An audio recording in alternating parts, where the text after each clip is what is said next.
Right, class, so today is May 12th. Today's learning target is to explain and kind of review the lawmaking process. You guys did a worksheet about this yesterday. Today we're just going to review the key details of that. So our agenda, first, there are several review activities that I would like you to do today. One of them is a Quizlet review. Please make sure you study that. I'll be adding to that later in this unit for the rest of this week and next week as well, when we talk about the executive and judicial branches of government.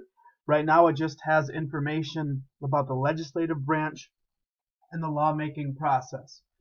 Second, after you review that, we are going to go through some notes using a Prezi about how laws are made. We're going to divide the lawmaking process up into 4 different phases, so be prepared to do that. I'm then going to ask you to watch a short video clip about gerrymandering, which is part of the legislative branch and the process for how we elect representatives and what districts representatives are responsible for in the House of Representatives. You will then have a couple of review quizzes for you to use as practice, because tomorrow you will be having a quiz that is graded. So there's going to be a Google form quiz. That is something you need to do. But there will also be other more game-like review quizzes that you may do as well. At the end of all of this, there's an exit slip. It's a couple questions long that you need to do. That will be a classwork grade. So the work for today is to do that Google form review quiz. That's just practice in preparation for tomorrow's real quiz, and then complete the exit slip before 3 p.m. today. Both of those things won't get posted until 10 a.m., so if you don't see them right away, that would be why.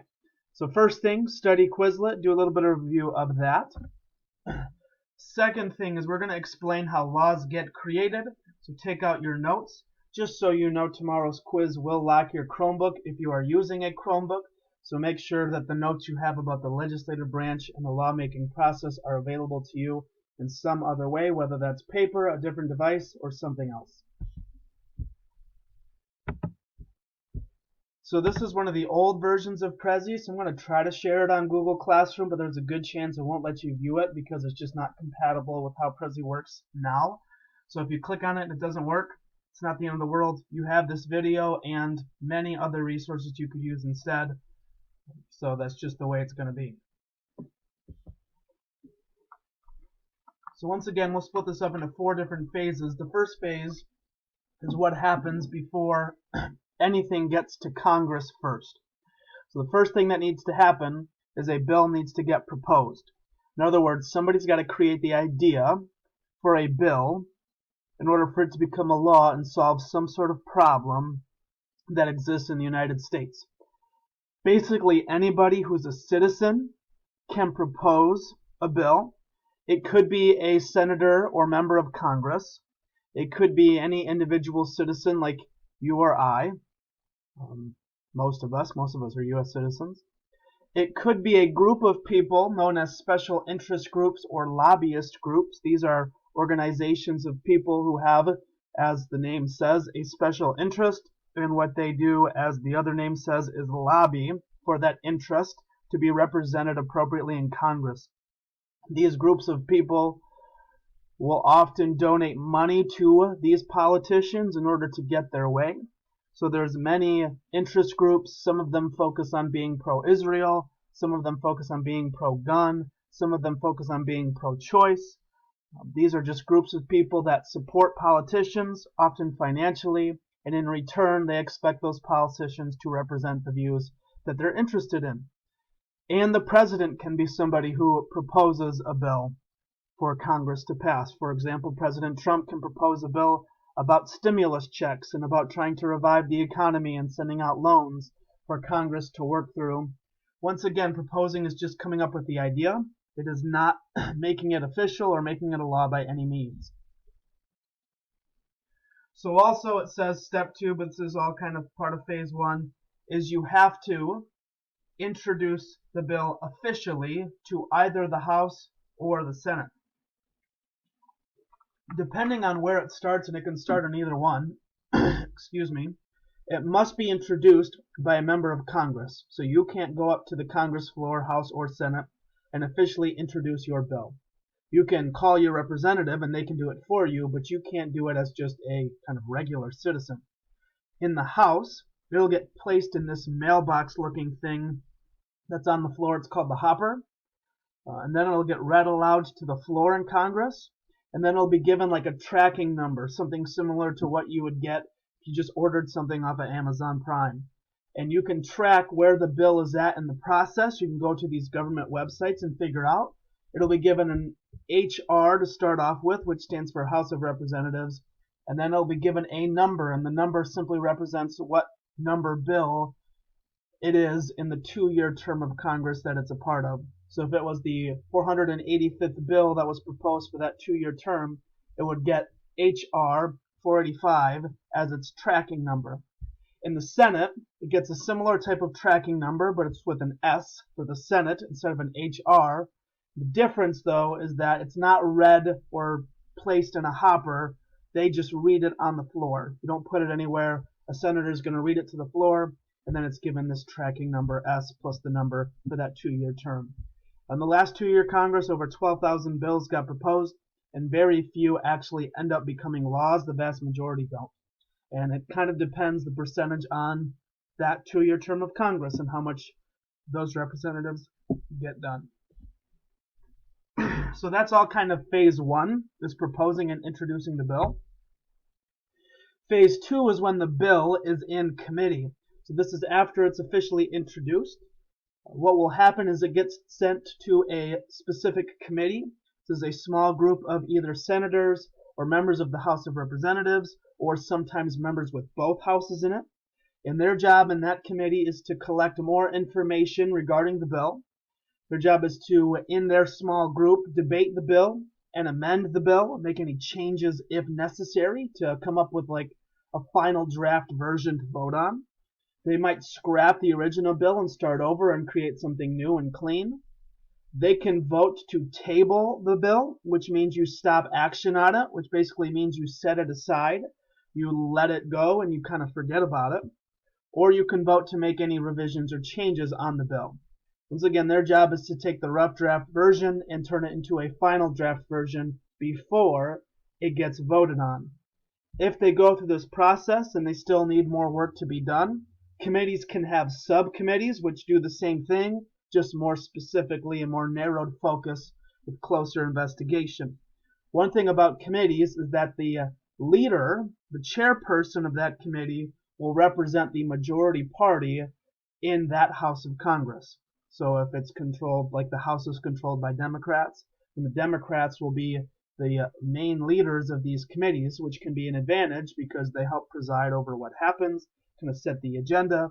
It doesn't necessarily mean they can do whatever they want, but they have a little bit more significance since they're the ones presiding in that committee.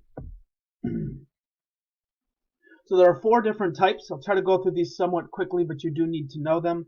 There are standing committees. These committees, 1, are permanent, means they are always there. Each chamber in Congress, the House and the Senate, has a different number. The House has more because there's more members in the House than in the Senate. These will cover issues that are key in the United States, like agriculture and armed forces and veterans affairs. So any bill related to those topics will go to those committees. And once again, the chairperson for these is the majority party member. Standing committees, this is important to know, so please listen. Standing committees only contain members from one House of Congress. So there's no blend and mix between senators and members of the House. It's either only the House of Representatives or only the Senate. There's no blending. And once again, they are permanent. Select committees are similar to standing committees, but they're created for a special reason, which means they're not permanent. And so if something unique comes up, like you create a select committee about COVID-19. This is a special, unique situation. So you come up with a special select committee, and their job is to focus on this. And then once that special issue kind of fades away, then so does the committee. Once again, these are both only one House membership. You don't have members from both the House and the Senate. Joint and conference committees are different because they contain members from both the House and the Senate together. So they're combined in the same committee. So they're not necessarily majority party leaders because the Senate right now is Republican controlled and the House of Representatives is Democrat controlled. So it's not like it's only the House, Republicans or only the senators. The Democrats are in charge. So joint committees have members from both the House and the Senate, and these deal with permanent issues that affect both chambers. So for example, the Library of Congress is used by both chambers in Congress. Taxing is involved. Printing is involved. Therefore, you've got members from both chambers in these committees. And the topics will stay the same. And any bill related to these topics will go to those committees. Conference committees come and go, so they're temporary. They're not permanent. They will combine, once again, House and Senate members. This is what happens a conference committee when the House has its version of a bill and the Senate has a different version of the bill or vice versa. And in order to get a vote for both, you need to settle the differences between the two. And it's possible that a bill could pass the House and not the Senate or vice versa. And then that bill, after it doesn't pass one of the two houses, will go back to a conference committee. And that conference committee, once again, will settle any differences and come up with that final draft version to vote on again. So these two contain both houses, joint's permanent, conference are temporary, with the goal of settling differences and compromising on a bill. That's phase 2, types of committees. Phase 3 is what happens after it leaves committee, and it is now time to discuss it on the floor. The floor means it's discussed by everybody in the House or in the Senate, not just a small group that a committee represents. What will happen is the bill in its entirety will get read to the floor, and then there will be debate. This is called the Committee of the Whole, which means all members of Congress are a part of this committee. And the reason they call it the Committee of the Whole is because it allows certain rules to take place that makes the debate and discussion go by more easily than without having it be Committee of the Whole. When you are voting on a bill, you need a simple majority vote only. All that means is it needs to be over 50%. So in the House, if everybody is present, you need 218 to vote yes.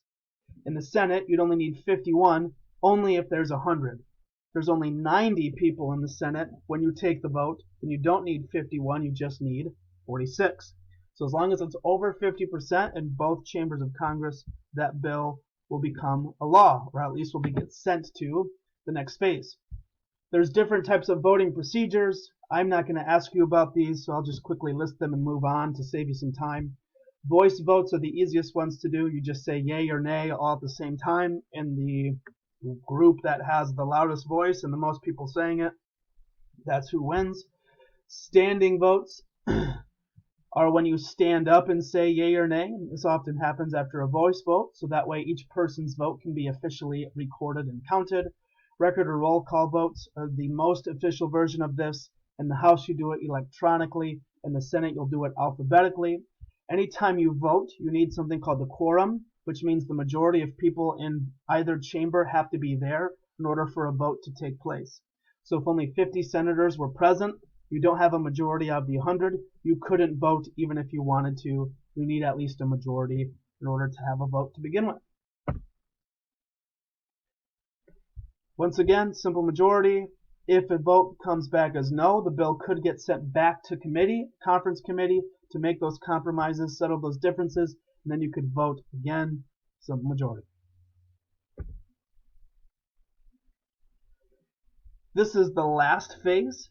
So this is like phase 4. So phase 1 is introducing and proposing. Phase 2 is in committee. Phase 3 is on the floor.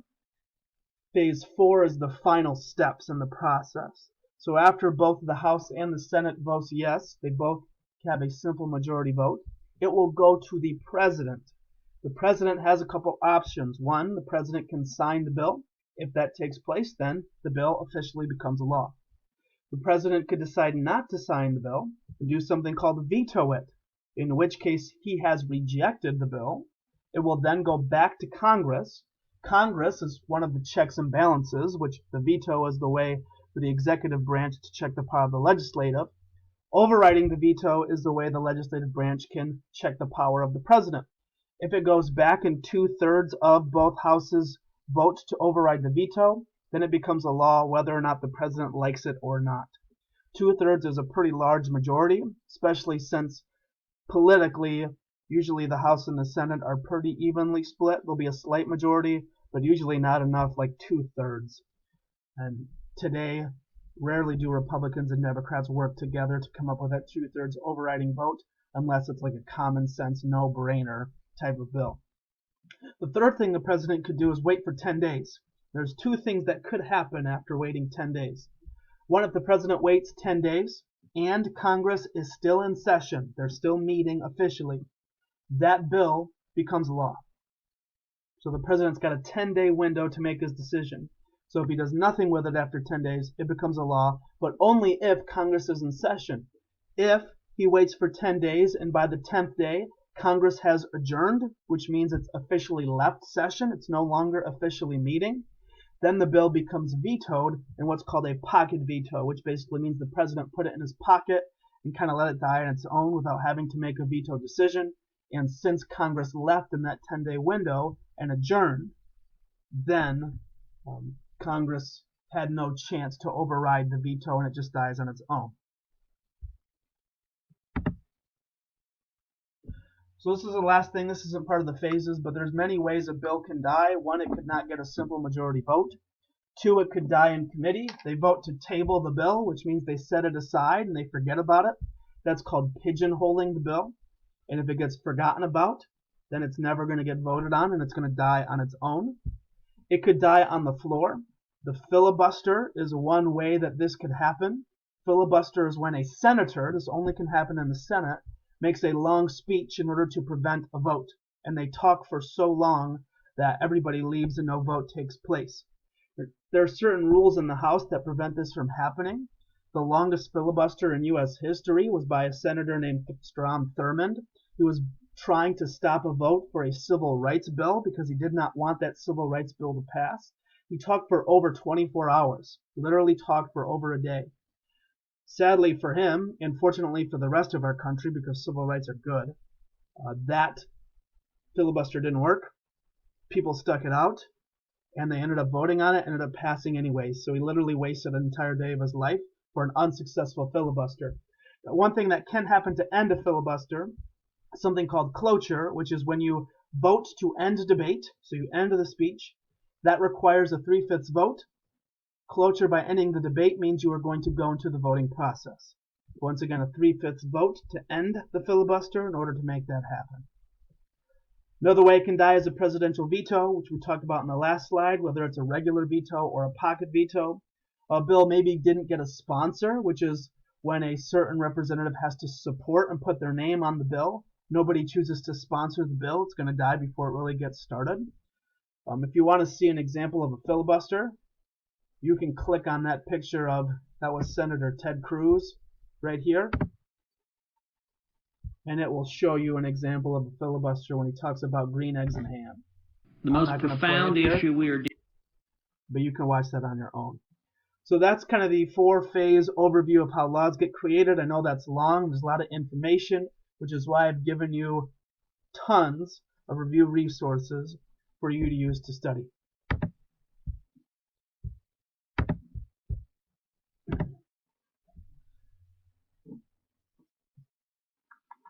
Right, so after you get those notes down, what I'd recommend doing next is watching, this is a very short video that explains what gerrymandering is and how it works.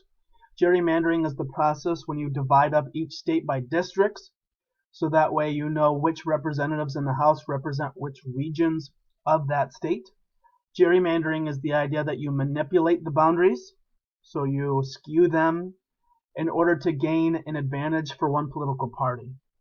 So you can divide up the regions, so that way you know that like mostly Republicans or mostly Democrats will vote for you, and you'll make sure that a Republican or a Democrat will be elected to the House of Representatives. So the shapes of these districts look pretty crazy. These aren't the craziest ones, but somebody took some examples of districts across the United States and made the alphabet out of them from A through Z.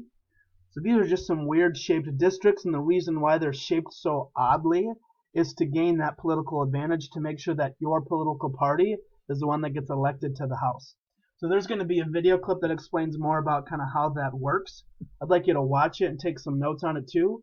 Just be able to explain what gerrymandering is and a little bit about how it's done or why it's done. Right, so for the rest of this day, what you should do is some quiz review. Your quiz will cover the following content. 1, the basics of the legislative branch, the purpose of it, the structure, the requirements, the powers, and it will go through the lawmaking process, that worksheet you did yesterday and the notes we took today. Make sure you can explain multiple ways how a bill can die before becoming a law. Also, the content will cover the basics of government, so know what type of government the United States has, know what the main roles of U.S. government is. We talked about 4 main roles when we started this unit. This quiz will be a classwork grade. It'll be open note, but it'll lock your Chromebook just like usual. If you don't use a Chromebook, you'll have different settings for yours. But make sure you have all these resources studied and reviewed. It's only a classwork grade. It'll be open note, but just make sure you've got everything organized and you study everything that you have. If you have questions about the quiz, please let me know. Otherwise, sorry for the long video.